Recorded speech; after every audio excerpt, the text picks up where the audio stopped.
Tonight on Connecticut's news station, a big break in a cold case. As Patricia Melody Newsom.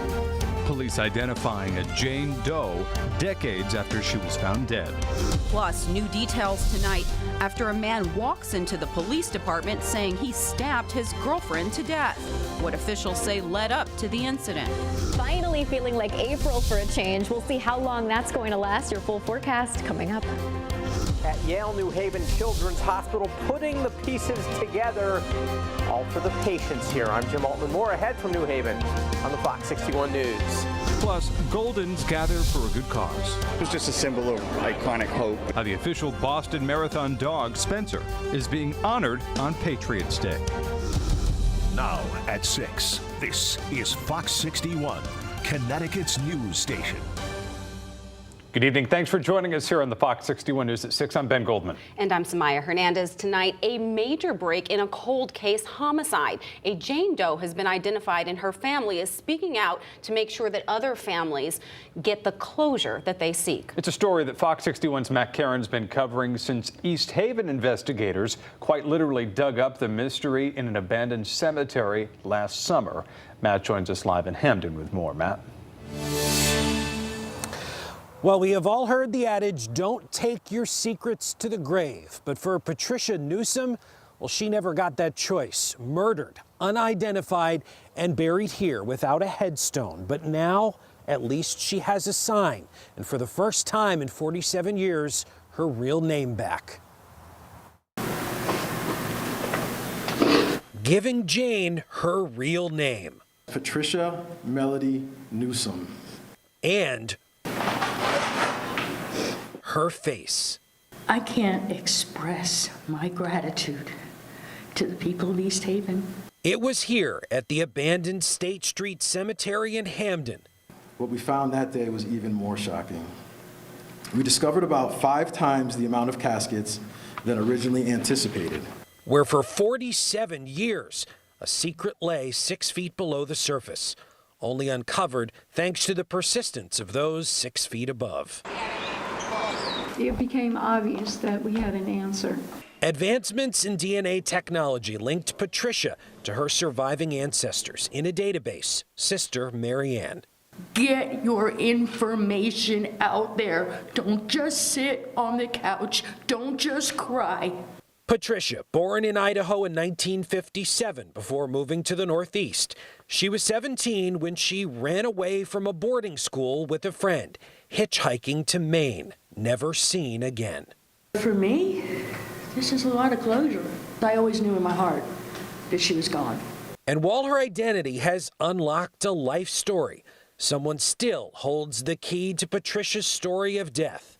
Patricia's body found gagged, bound, and tarped here in the woods off Frontage Road in 1975. If you know who did it, anonymous tip, something, anything, unburden yourself, because it's been a long time. And Marianne tells me that her plan is to cremate Patricia's remains, and after spending some time with them to make up for lost time, eventually spreading her ashes over her mother's grave. As for East Haven police, they tell me they've come too far to quit now. They will not rest until Jane can, and that means making an arrest. We're live in Hamden at the State Street Cemetery. Matt Caron, Fox 61, Connecticut's news station.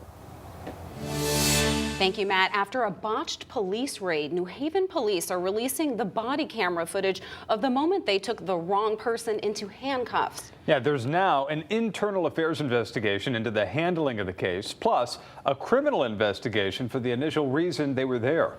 Fox 61's New Haven County Bureau reporter Julia LeBlanc joining us now live on East Street with the latest. Julia. Hi, good evening to you both. Nearly 2 weeks ago, New Haven police went into these apartments here on East Street and broke into one of the doors for a search warrant in a child pornography case. Turns out they did have the right building, but they broke down the wrong door at first. And now police are owning up to their wrongdoings and releasing the video from the incident. Police with search warrant! New Haven police releasing the body camera footage from the morning of April 6th when they raided the wrong door at 590 East Street at 6 a.m. Let me see your hands. Let me see your hands. Door that way. Door. What? There's no excuse that we hit the wrong door, but it's very, very confusing. Police were here on a search warrant for an apartment on the second floor where their suspect, Timothy Yurgo, lived. But they ended up hitting a different apartment on the third floor, waking Stacy Wesenter and her children and putting her into handcuffs. We'll explain everything that's going on. She since posted on Facebook describing the traumatic event, saying it was, quote, straight out of a movie. Understandably, that it can be pretty traumatic when the police department is all of a sudden in your apartment. We're not happy that we hit the wrong door, but in watching the video, the officers and detectives did a great job talking to her and making it right. Again, not okay for us to be banging your door at 5 o'clock in the morning. Eventually, they took her out of handcuffs, offered her help, and raided her neighbor's door downstairs. The warrant says law enforcement officials got 5 tips for the sale and production of child pornography at this address, connected to an IP address, the warrant says, that was used by Yurgo. Any criminal activity involving the safety of our children, we take very, very seriously. Since it was only a search warrant, Yurgo was left alone in his apartment. 5 days later, police say he committed suicide. Now, police are looking into whether their accidental raid had any impact. That will be addressed in the internal affairs investigation. Now, police have offered counseling and more to Wesenter, who is the person who was wrongfully raided in this scenario. Now, we have reached out to her to speak with us, but she says that she's been advised by her lawyer not to speak with us without them being present. In the meantime, the investigation into the criminal aspect of this case involving the child pornography is still ongoing, especially when it comes to Yurgo. Now, police tell us that they do believe other people are involved in this case and arrests might be coming in the future. Of course, we'll keep you updated. We're live here in New Haven tonight. Julia LeBlanc, Fox 61, Connecticut's news station. Julia, thank you. An update now. Police have identified the 17-year-old girl who died in New London over the weekend. Police identifying her as Nazia Uzzle from Groton. Police say that they were called to Jefferson Avenue and Buchanan Road around 3 a.m. Saturday morning for a report of an unresponsive person. They then took Uzzle to the hospital where she was pronounced dead. Police say 2 others were taken to the hospital with non-life-threatening stab wounds. They were identified as Erica Cherry and Nishan Sherry. The medical examiner's office is still working to determine Uzzle's cause of death. 3 months after the homicide of a New Haven man, police have made an arrest. Police have arrested Leonardo Cantrez, charging him in connection to the murder of Alexander Pedraza. On January 18th, police say they found Pedraza near James and River Street suffering from gunshot wounds. He was taken to the hospital and pronounced dead. Later, investigators learned Pedraza got into a fight with Cantrez about money, ending in him being shot. Pedraza's wife speaking out today. Nobody has the right to take someone's life, and I just want him to pay for what he did to Alexander. Was arrested on April 12th when he was found on the New Haven Green. He is being held on a $2 million bond. Getting to the weather now, a bit of a gloomy day outside, but the sun has come out as we're taking a live look over Hartford now, and you can see those clouds on the left-hand side of your screen moving on out. Looks good. Here comes the sun, and here comes Chief Meteorologist Rachel Frank joining us now. Hi, Rachel. Yeah, it's so good to see the sun after such a gloomy start to the day. And tomorrow, I think it'll be the reverse. We're going to start the day with sun, and then we'll finish the day with some clouds. But temperatures will be very similar, actually. Feeling like April for a change. What a concept. Near 60 degrees, which is exactly the average high temperature for this time of year. And we're seeing those clouds push out. The only areas that are still seeing clouds in eastern Connecticut right now, still lowered visibility in Groton. But give it another hour or so, you guys will likely see some clearing as well. Temperatures right now are in the 50s to right around 60 degrees. And here's a look at that visible satellite. Still seeing some of those heavier clouds in New London, also Windham County, but the rest of the state state is really starting to kind of brighten things up. As we head through the evening tonight, we'll continue to see that clearing. By 11 o'clock, temperatures are still in the mid-50s, but we will be a bit cooler tonight and towards daybreak tomorrow, with temperatures beginning in the 40s tomorrow morning, which is, again, near average for this time of year. After a bright start to the day, we will see increasing clouds as we head through the middle of the day and into the afternoon, with temperatures in the mid-50s to right around 60 degrees as we head through the end of the day. We're going to do a similar day for Wednesday and then another warm up. We're going to talk about when it feels like summer again later this week coming up. All right, Rachel, thank you. New tonight, a Norwalk man facing charges for allegedly dumping dead animal carcasses.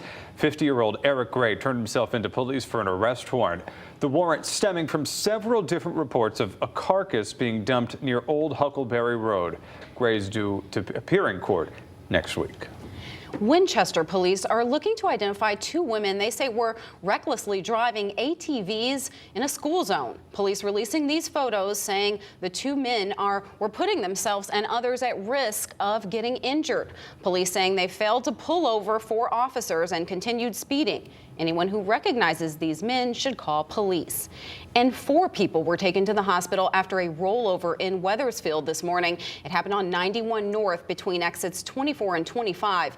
Police say at least one of the 4 people had serious injuries. The road was closed for some time and traffic was diverted off exit 24 as police investigated.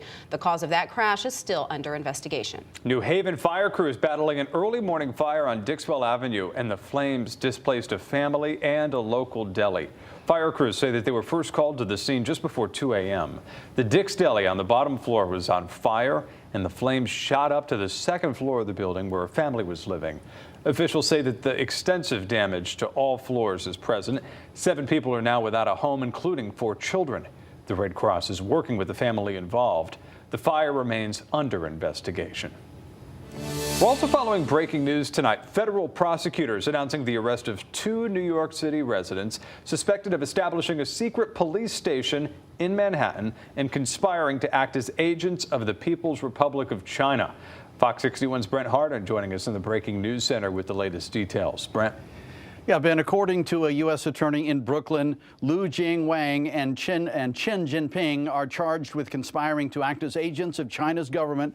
Federal authorities say the 2 were acting under the direction and control of a Chinese government official and deleted communication with that official from their phones after becoming aware of the investigation. We allege that the defendants removed content critical of the PRC, fabricated evidence of the terms of service violations in order to end virtual meetings critical of the PRC, and suspended and canceled user accounts that were critical of the PRC. Whether through these physical or virtual means, these crimes created real effects for victims in the United States. Officials separately announced charges against more than 3 dozen members of China's national police, accusing them of creating and using fake social media accounts to locate and harass dissidents in the U.S. Ben, Samaya, back to you. All right, Brent, thank you. Still to come here on the news at 6 tonight.